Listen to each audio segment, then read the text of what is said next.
Hello everyone. Today we'll discuss about conservation of angular momentum.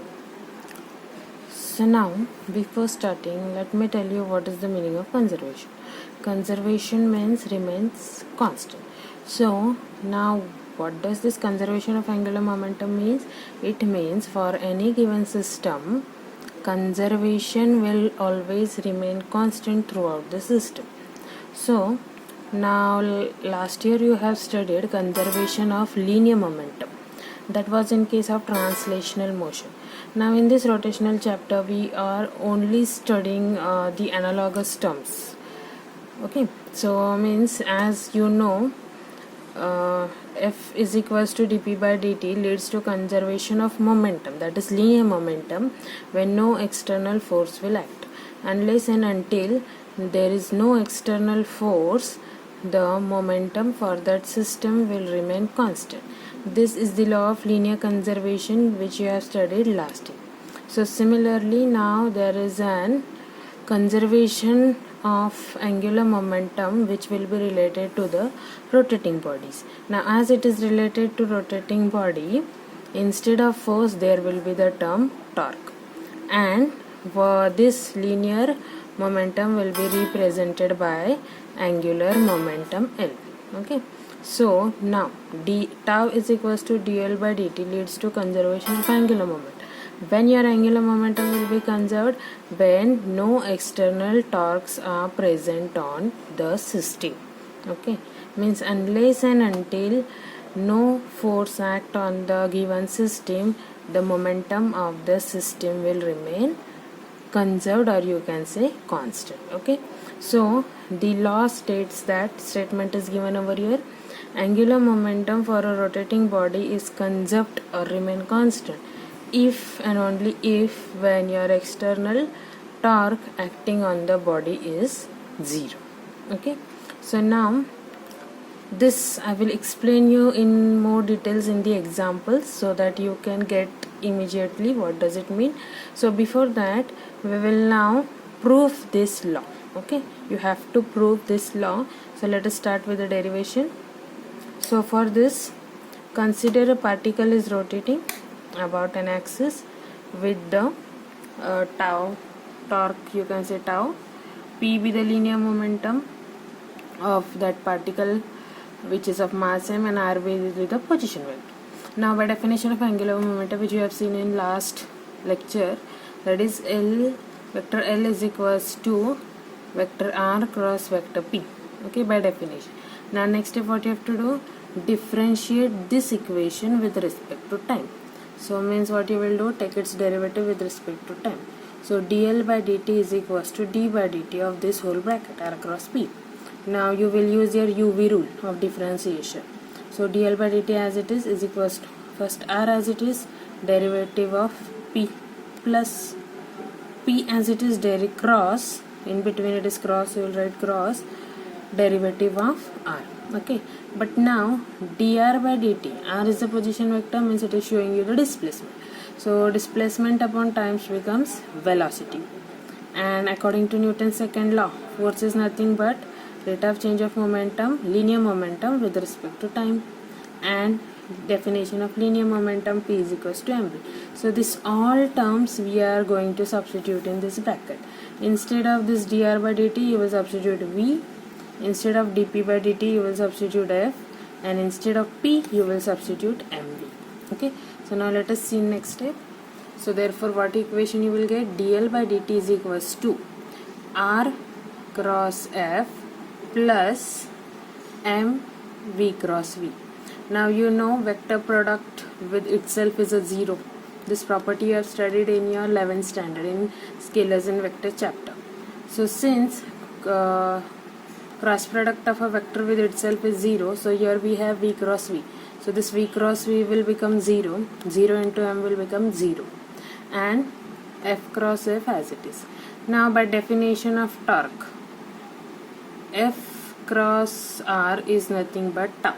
So you will substitute over here. So therefore what you will get, dl by dt is equals to tau. Okay, now consider one case if resultant torque acting on the particle becomes 0.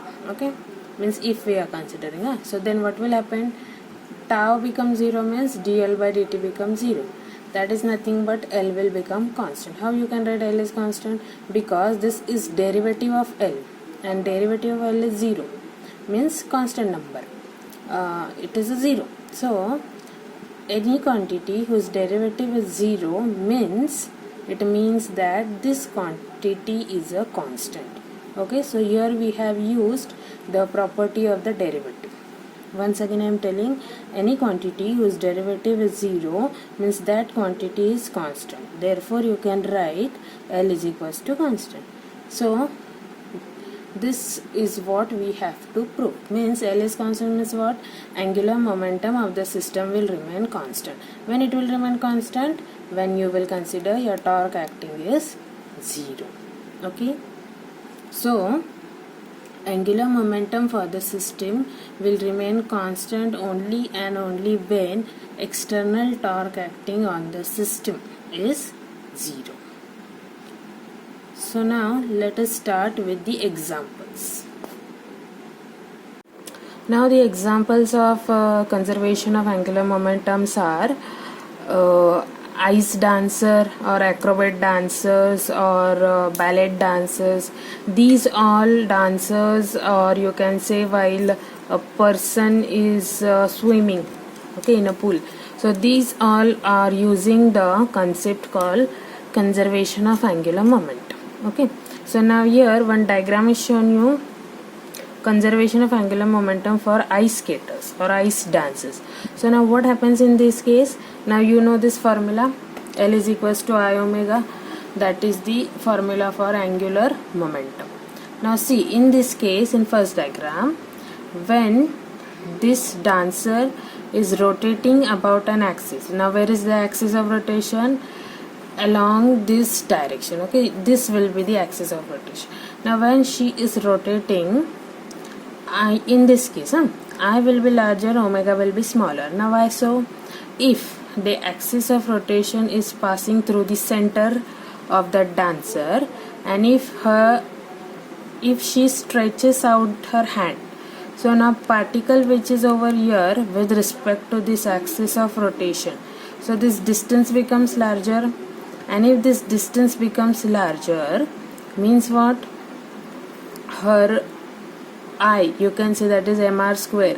So r becomes larger, so square of that distance again become larger, means what? Your moment of inertia I is larger. Okay, now just imagine when she rotate with her hand in outward direction, her speed will become less. So here we have written omega becomes small, and in this case see, axis of rotation is again along the center, along her center, but here I will be small and omega will be large. Why so?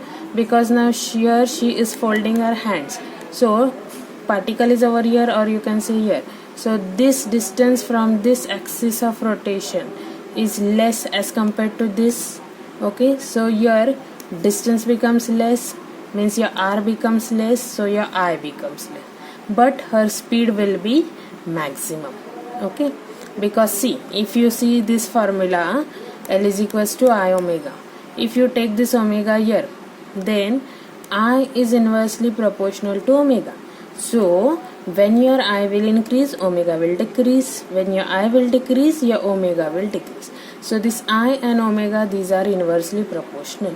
So this is an example, means this ice skaters, or you can say ballet dancers or acrobats, they use this moment of angular moment, concept of this angular momentum, or you can say moment of inertia, to increase or decrease their speed. Okay, now see here, angular momentum before stretching hands will be L1 is equals to I1 omega 1. After stretching will be say L2 I2 omega 2. Now if you use principle of conservation of momentum, angular momentum, so how you can write? L1 is equals to L2. That is nothing but I1 omega 1 is equals to I1 omega 2. Now see, again this is the same condition. If I1 will be less than I2, then omega 2 will be greater than omega 1. Why? Because see, this I1 upon I2 is equal to omega 2 upon omega 1 means I1 and omega 1, these are inversely proportional. So if I1 is less, omega 1 will be greater. That is nothing but this same example. Okay, so this ice skaters or ballet dancers or acrobats, they are using this concept to increase or decrease their speed while they are performing their motion. Okay, then take some another example. This person is sitting on a chair and rotating. This will be the axis of rotation for that person. Now see here, when he outstretches his arms, so that time I will be greater. Again, the particle which is over here, its distance is larger from this axis of rotation, so r is larger, so your I is what, mr square. R is larger, so I is larger, and obviously omega will be less. Okay, imagine just you sit on a chair and rotate. So when you stretch your hands out, your speed will be less, and when you take your hand inside or fold your hands, your omega speed will be larger, and your moment of inertia I will be less, because particle is over here and this is the axis of rotation. So this distance becomes less, and so your r becomes less. That is nothing but your I becomes less, and so moment of inertia becomes less, and then angular speed becomes larger. So this is some another example. Okay.